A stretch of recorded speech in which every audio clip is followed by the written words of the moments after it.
सबसे पहले बात करते हैं निकाय चुनाव की, जिसके लिए मतदान एक दिन बाद होना है। और निकाय चुनाव के लिए लगातार जिस तरह से तैयारी राज्य निर्वाचन आयोग कर रहा था, लगभग पूरी हो गई है। काउंटडाउन भी शुरू हो गया है।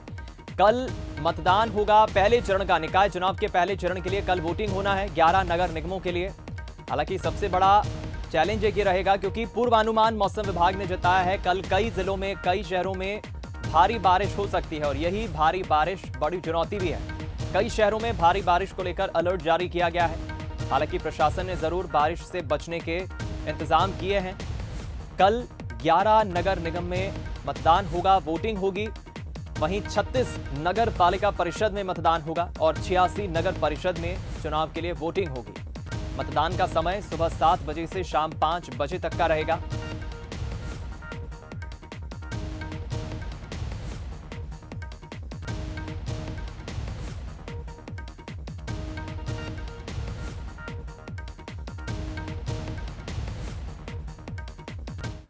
तो देखिए, मध्य प्रदेश की 16 नगर निगमों को लेकर जीत के दावे तो सभी राजनीतिक दल कर रहे हैं, लेकिन पहले चरण का मतदान कल होना है। 16 में से 11 नगर निगमों के लिए कल मतदान होना है। और कल के मतदान को लेकर जिस तरह राज्य निर्वाचन आयोग ने तैयारियां की हैं, वो क्या है तैयारियां, कितनी तैयारियां हो चुकी हैं, क्या रणनीति बनाई है पार्टियों ने, इन तमाम मसलों पर हम चर्चा करेंगे। मध्य प्रदेश के हम अलग अलग 4 शहरों का रुख करेंगे, भोपाल, इंदौर, जबलपुर, ग्वालियर से, जहां हमारे अलग अलग सहयोगी आप तक पहुंचाएंगे ग्राउंड जीरो से अपडेट्स, क्या है तैयारियां। तो चलिए शुरुआत करते हैं ये सिलसिला। और सबसे पहले हम राजधानी भोपाल से ही शुरुआत करेंगे। 4 तस्वीरें आपको दिखा रहे हैं अपने अपने सहयोगियों की, भोपाल, इंदौर, ग्वालियर, जबलपुर। सबसे पहले हम भोपाल का रुख कर लेते हैं। सूरज हमारे सहयोगी हमारे साथ जुड़ गए हैं। सूरज, राजधानी भोपाल को लेकर क्या अपडेट्स हैं, क्या तैयारियां की है प्रशासन ने, क्या तैयारियां राज्य निर्वाचन आयोग की तरफ से है, क्योंकि भारी बारिश का अलर्ट तो भोपाल को लेकर भी मौसम विभाग ने जारी किया है।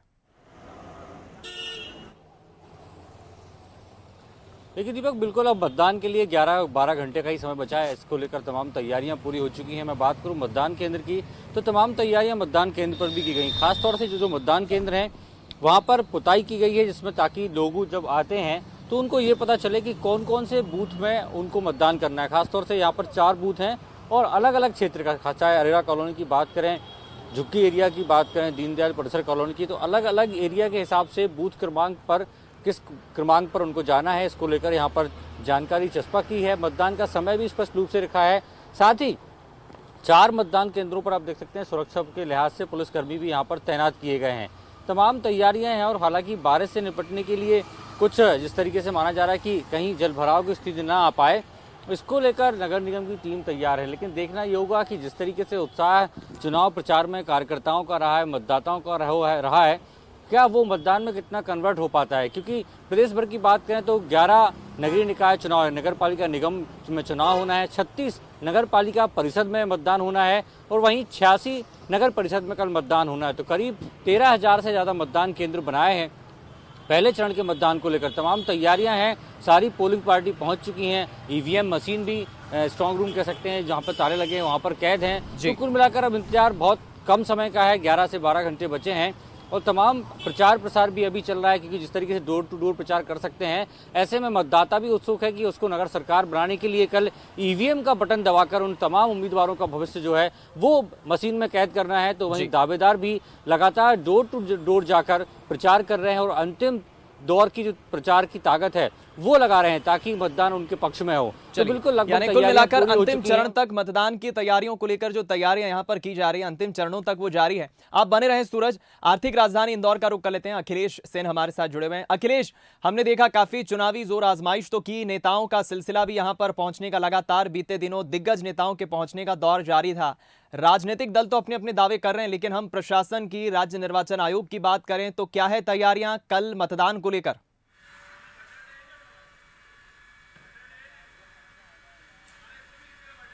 बिल्कुल दीपक, जिस प्रकार से जो चुनावी रण सजा था इंदौर में, और उसके बाद तमाम तरह के जो नेता है वो इंदौर पहुंचे थे, और जो मुख्यमंत्री शिवराज सिंह चौहान है वो खुद भी अभी एक दिन पहले यहाँ पर चुनाव के अंतिम दौर में यहाँ पर प्रचार करने के लिए पहुंचे थे और रोड शो भी किया था। तो फिलहाल अगर चुनाव की तैयारियों की अगर बात की जाए, जिस प्रकार से राज्य निर्वाचन आयोग ने जो तैयारियाँ की है, उसमें मैं तस्वीरें दिखाना चाहूँगा कि मैं अभी पोलिंग बूथ पर मौजूद हूँ। बाल विनय स्कूल में यहाँ पर एक पोलिंग बूथ बनाया गया है। यहाँ पर तैयारियाँ जो प्रशासन की है वो पूरी हो चुकी है, और जिस प्रकार से जो मतदाताओं को लुभाने के लिए या फिर उनके स्वागत के लिए यहाँ पर तमाम तरह की जो तैयारियां हैं वो की जा रही हैं। यहाँ पर जो गुब्बारे हैं उनमें उनको यहाँ पर तैयार किया जा रहा है, उनमें हवा भरी जा रही है और फिर उसके बाद जो दीवारों पर है जो गुब्बारे हैं वो चस्पा किए जाएंगे ताकि जो लोग हैं वो आकर्षित हो और उसके बाद यहाँ पर आकर मतदान करें। क्योंकि जिस प्रकार से जो एक अलग उत्साह होता है इस लोकतंत्र के महायज्ञ का और उसमें एक आहुति वोट की होती है और यही कारण है कि जो लोग हैं कहीं ना कहीं पर जिस प्रकार से जो मतदान करने के लिए बढ़ चढ़कर हिस्सा लेते हैं और इस मतदान में पहुंचते हैं। तो तमाम तरह की जो तैयारियां हैं वो हो चुकी है। हालांकि जो बारिश है उसका दौर लगातार जारी है और यही कारण है कि जिस आज जो कुछ घंटों की बारिश हुई थी और इसी बारिश में जो सड़कें थी वो लबालब हो गई थी, तालाब में तब्दील हो गई थी और अभी भी जो कुछ बूथे हैं यहाँ पर जो देख सकते हैं यहाँ पर जो पानी जो जल जमाव की जो स्थिति वो अभी भी बनी हुई है। क्योंकि यहाँ पर जब जो बारिश का जो दौर आया था और उसके बाद से ही जल जमाव लगातार बना हुआ था। हालांकि जो नगर निगम की टीम है वो लगातार लगी हुई है और कामों में लगी हुई है, क्योंकि जिस प्रकार से जो टीम है वो काम कर रही है और जो जल जमाव की जो स्थिति है ये फिर से निर्मित ना हो इस पर विशेष तौर पर ध्यान दिया जा रहा है। तो कहा जा सकता है कुछ ही घंटों का जो समय है वो बचा हुआ है। जो प्रत्याशी है वो खुद भी डोर टू डोर पहुँच रहे हैं और उसके बाद जो मतदाता है उन्हें लुभाने की अभी भी लगातार जो कोशिश है वो की जा रही है। हालांकि जो अब जो कल मतदाता है वो इनका भविष्य का निर्णय करेंगे और जो महापौर की और पार्षद की कुर्सी है वो किसकी झोली में डालते हैं ये देखने लायक होगा। बिल्कुल ठीक कहा आपने अखिलेश, आप भी बने रहें। अब हम रुक कर लेते हैं ग्वालियर का, हमारे साथ प्रहलाद सेन भी बने हुए हैं। प्रहलाद, ग्वालियर में हालांकि इंदौर भोपाल के मुकाबले थोड़ी कम संभावना है लेकिन जरूर बारिश तो हो सकती है। यहां पर प्रशासन, राज्य निर्वाचन आयोग की क्या है तैयारी? बिल्कुल, इस संभावना से इनकार नहीं किया जा सकता क्योंकि बारिश का अलर्ट जरूर है यहाँ पर, लेकिन हैवी रेन का अलर्ट नहीं है। बावजूद इसके तमाम एहतियात बरते गए हैं। इस वक्त मैं मौजूद हूँ शासकीय पद्मा कन्या विद्यालय में, जो ग्वालियर दक्षिण विधानसभा क्षेत्र का मतदान केंद्र क्रमांक 942 है। यहाँ पर जो कुल मतदाताओं की संख्या है इस पोलिंग बूथ पर वो 928 है। तो वो तमाम तैयारियाँ, वो तमाम एहतियात बरते गए हैं और जो पोलिंग सेंटर हैं वो शहर के अलग अलग विधानसभा क्षेत्रों में हैं। वहाँ पर जो तैनाती है वहाँ कर्मचारियों की हो चुकी है, ईवीएम मशीन आ चुकी हैं। अब सुबह का इंतज़ार है, सुबह 7 बजे से मतदान की प्रक्रिया शुरू होगी जो शाम तक जारी रहेगी। तो ग्वालियर की बात करें तो ग्वालियर में विभिन्न राजनीतिक दल, जिसमें बात करें भारतीय जनता पार्टी और कांग्रेस, इसके अलावा आम आदमी पार्टी, ये तीनों दलों ने अच्छी खासी ताकत यहाँ पर लगाई और मतदाताओं के बीच जाकर अपनी बात कही है। अब कल मतदाता की बारी है और उसे तय करना है कि ग्वालियर के लिए कौन बेहतर रहेगा। 66 वार्डों के लिए पार्षद चुने जाएंगे और मेयर का जो महत्वपूर्ण पद है जिस पर अभी तक भारतीय जनता पार्टी का कब्जा रहा है, तो ये बीजेपी के लिए भी बड़ी चुनौती है कि क्या वो अपना प्रदर्शन यहाँ पर बरकरार रख पाएगी या फिर कांग्रेस या आम आदमी पार्टी इस सीट पर अपना कब्जा करने में कामयाब होंगी। हालांकि ये जनता को तय करना है, लेकिन मैं तस्वीरें आपको दिखाने की कोशिश करूंगा। अपने कैमरा पर्सन से भी कहूंगा कि थोड़ा सा आगे चलकर जो पोलिंग बूथ है उसके दृश्य दिखाने की कोशिश करें, किस तरह से पोलिंग बूथ को बेहतर ढंग से पुताई की गई है इसकी और साफ सफाई हमें बेहतर दिखाई दे रही है। अंदर जो जिन्हें मतदान कराना है, जिनकी जिम्मेदारी है, वो कर्मचारी हमें दिखाई दे रहे हैं।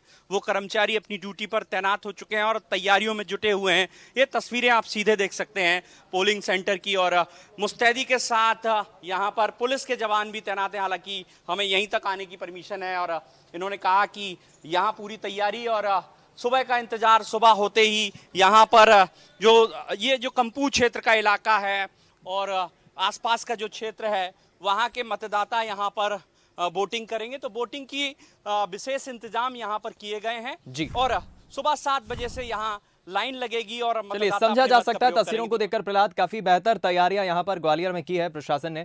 आप भी बने रहे। हम जबलपुर से अमित सोनी का रुख कर लेते हैं। अमित, क्या तस्वीरों के माध्यम से बताएंगे तैयारियां प्रशासन की, राज्य निर्वाचन आयोग की, क्या व्यवस्थाएं की गई हैं यहाँ पर मतदान करने जो यहाँ पर आम लोग पहुंचेंगे?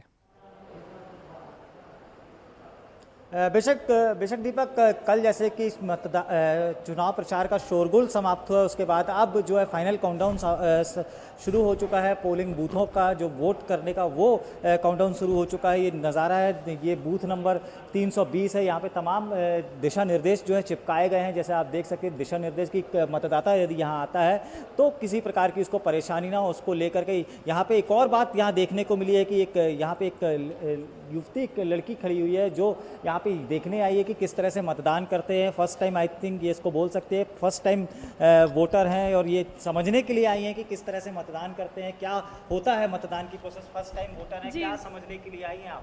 मैं देखना चाहती थी। पहली बात तो मैं कभी भी ये सब मैंने नहीं देखा कि किस तरीके से वोट किया जाता। मुझे बिल्कुल भी आइडिया नहीं है कि कितने लोगों का वोट, या अभी मुझे पहली बार पता चला कि हर मोहल्ले, हर वार्ड में इस तरीके से बांटा जाता है चीज़ों को। तो आज मैं पहली बार ये देख के आई और मुझे यहाँ से सीखना मिला। दीपक, उत्साह देखते बन रहा है कि जो फर्स्ट टाइम वोटर उनमें खासा उत्साह है। 7 साल बाद जो है नगर निगम के चुनाव होने जा रहे हैं। यहाँ पे तैयारियाँ की मैं बात करूँ तो तैयारियाँ यहाँ पे देख सकते हैं कि ये पोलिंग बूथ है, 320 नंबर ये पोलिंग बूथ है। जैसे कि आपको पहले भी बताया जा चुका है कि जबलपुर में लगभग 79 वार्ड्स हैं और 1187 मतदान केंद्र बनाए गए हैं, जहाँ पे कल पोलिंग का काम शुरू होगा। सुबह 7 बजे से पोलिंग का काम शुरू होगा। 7 में 6:30 बजे, यानी आधा घंटा पहले मॉक पोलिंग की जाएगी कि किसी प्रकार की गड़बड़ी यदि सामने आती तो उसको समय रहते ठीक कर लिया जाए। मॉक पोलिंग के बाद से जो है 7 बजे से पोलिंग की जाएगी। 79 वार्ड्स पे 1187 जो है बूथ बनाए गए हैं और 390 जो बूथ है संवेदनशील है। अधिकारी बैठे हैं, उनसे चर्चा करने की कोशिश करता हूँ। सब किस तरह की तैयारियाँ लगभग पूरी हो चुकी है? जैसा आप देख रहे हैं तैयारी लगभग पूरी तैयारियां हो चुकी हैं, है ना। बस सुबह 6 बजे से मॉक पोल होगा। मॉक पोल की सूचना दी जाएगी एजेंट्स वगैरह को। 6 बजे से मॉक पोल की प्रक्रिया, फिर उसके बाद उनका प्रमाण पत्र देकर मशीनों को तैयार किया जाएगा मतदान के लिए और 7 बजे से मतदान प्रारंभ होगा। साहब, बारिश का भी मौसम चल रहा है आज, हालांकि मौसम आज खुला रहा है लेकिन कल बोल सकते हैं कि बारिश हो सकती, तो उसको लेकर के क्या कुछ तैयारियां आप लोगों के द्वारा की गई हैं पहले से कि मतदाता यहाँ पहुँचे तो परेशान ना हो? जी, प्रशासन की तरफ से, अपनी तरफ से सब लगे हुए हैं, पूरी तैयारियाँ करी गई हैं, है ना। यहाँ पे भी काफ़ी अच्छी सुविधाएँ हैं, शेड वगैरह भी लगे हैं, यहाँ काफ़ी जगह है, अंदर भी है ना। तो काफ़ी अच्छी तैयारी प्रशासन की तरफ से की गई हैं। तो दीपक, कल जो है 9 लाख मतदाता हैं, 9 लाख लगभग 75,000 मतदाता हैं, वो अपने मताधिकार का प्रयोग करेंगे। सुबह 7 बजे से जो है वो पोलिंग शुरू आएगी, शाम तक ये सिलसिला यूं ही जारी रहेगा। जी दीपक। चलिए, जबलपुर से भी हमने अपडेट ले लिया। अमित, आपकी बातों से भी इतना समझ आ रहा है कि काफ़ी अच्छी तैयारियां जबलपुर में की गई है मतदाताओं के लिए। हमने 4 अलग अलग शहरों का रुख किया। सूरज, प्रहलाद और अखिलेश, अमित, आप चारों का बहुत शुक्रिया। इंदौर, भोपाल, ग्वालियर, जबलपुर से हमारे साथ जुड़ने के लिए, अपडेट्स पहुंचाने के लिए। हमने अलग अलग हमारे सहयोगियों से बातचीत करके वहाँ की तैयारियों को लेकर अपडेट लिया, किस तरह की तैयारी प्रशासन और चुनाव आयोग ने की है। काफ़ी बेहतर तैयारियां हैं, लेकिन देखना होगा कल वोटिंग परसेंटेज क्या होता है।